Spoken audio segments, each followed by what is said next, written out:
98,500. Uyobereje 98,500. Yego. Yabonye. Ntacyo reka ndebera rwose turumvikana mpanze nje ku murongo. Sogumyeho sinareba bigakunda reka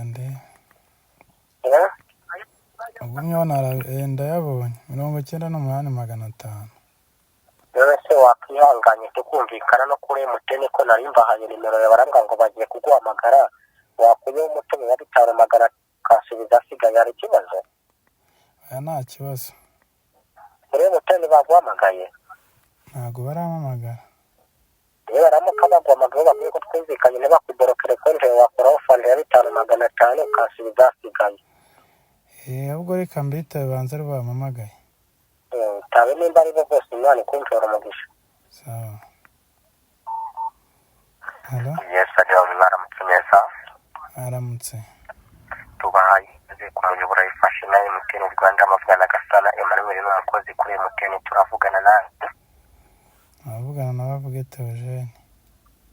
Theogene? Avugana na bavuge Theogene. Theogene waramutse neza? Aramutse. Tugwaye ikaze kuri Rwanda mu gikorwa kibereye kuri konti yawe ya mobile money. Kacu mwagendeye kuri nimero yanyu abanyereza amafaranga mwavuganye nta cyana mwavuganye. Twavuganye. Kuri mutumvikanye akabara dusabye ko konti yawe tuyiboroka n'amafaranga kandi tubona konti yawe usanzwe uyikoresha neza Theogene. Ntabwo tuvuganye none. Ongera ijwi nyine tukumve mukiriya. Tuvuganye none aha.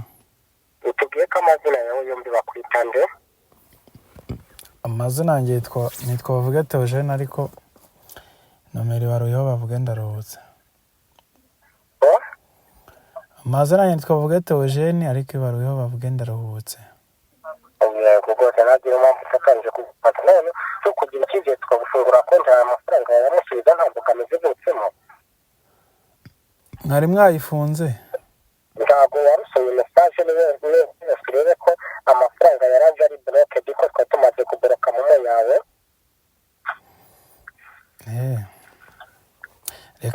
Reka nyamwoherereze. Ntabwo wayamwohereza bikunde jya muri message usome message yose uko tuyiguhaye.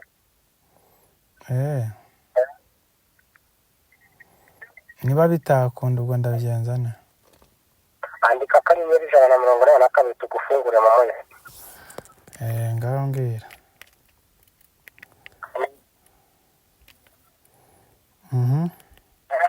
Akanyenyeri 182 akanyenyeri 3. Yego. Akanyenyeri 0. Yego. Akanyenyeri. Yego. 92. Yego. Akanyenyeri. Yego. 9. Yego. Ko bw'icyenda numva wanditse byinshi. Irikanze reka mbisibe nangire nandike. Nyuma y'amacenda abiri harajya akanyenyeri 9 gusa. Akanyenyeri 9. Ngaho usubiramo ibyo maze kwandika. Akanyenyeri 182. Yego. Akanyenyeri 3. Yego. Akanyenyeri. Yego. 92. Yego. Akanyenyeri urugiye kumbwira ikindi nshyiraho ni iki? Nyuma y'amacenda abiri shiraka akanyenyeri ubone gushyiraho 9. Yego. Wabikoze? Akanyenyeri 2. Akanyenyeri. Yego. Andika wa mubare w'ibanga wawe turi gufungura. Yego nawushyizeho. Ubwo se umubare w'ibanga ugizwe n'imibare 4 cyangwa bari 5? Ni 5. Akanyenyeri. Andika amazero 3.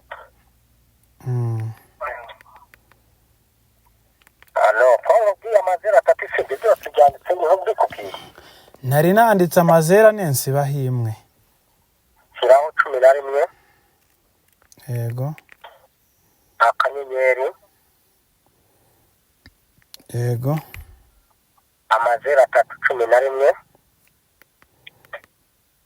yego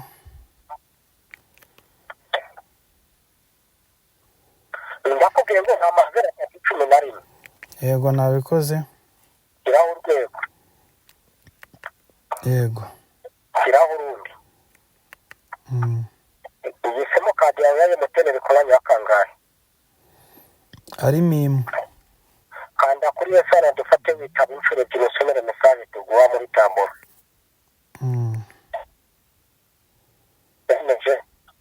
nemeje twagaye hari amagambo uri kubona twagaye muri tambura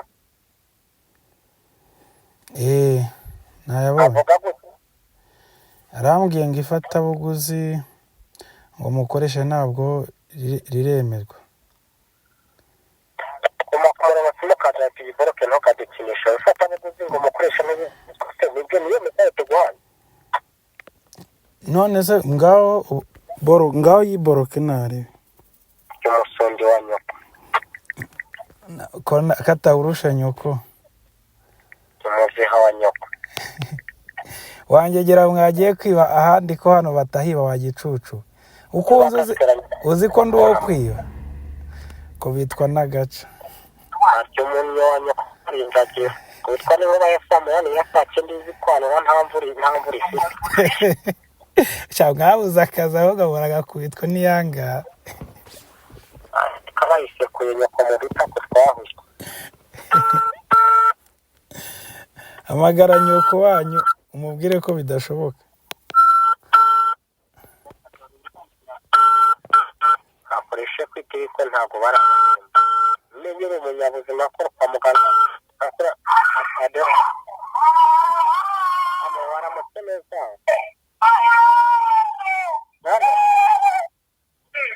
yaramutse neza amakiremanti y'amafaranga yazambukiye nagusigayemo nyabana bagiye kuyashyira kuri ino nimero yagushyika wumvire y'amafaranga yazambukiye nagusigayemo nyabana bagiye kuyashyira kuri ino nimero yagushyika urambwira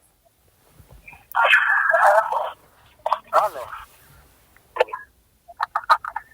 yari no kwa muganga urakwita fone kasiteranye kumye uteka imitwe ahandi numva ukuntu muyiteka sha kwita fone karite umuntu wanya kwa muganga wateka imitwe se watetse iwawe gakubitwa n'inkuba ya saa 9 ya saa 8 kagusigaza hari indage karabinyiganije gakubitwa n'iya saa 8 ya saa 9 muze gutukana muragakubitwe n'agace umugore warakapana mu gituba ariyo kibyara bwa mbere iyo byose uvuze bikugirirweho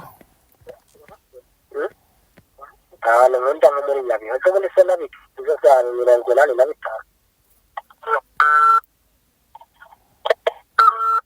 namutumye 43 namubwira yohereza 42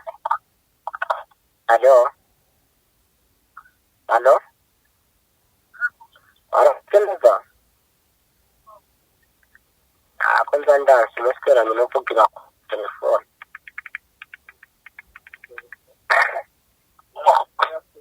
buriya mu mama rero tiranguza n'ibihumbi 10 ukuntu apfuye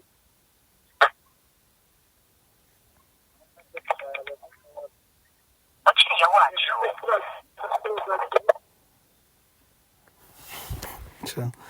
teka mutwe baragwira cyane we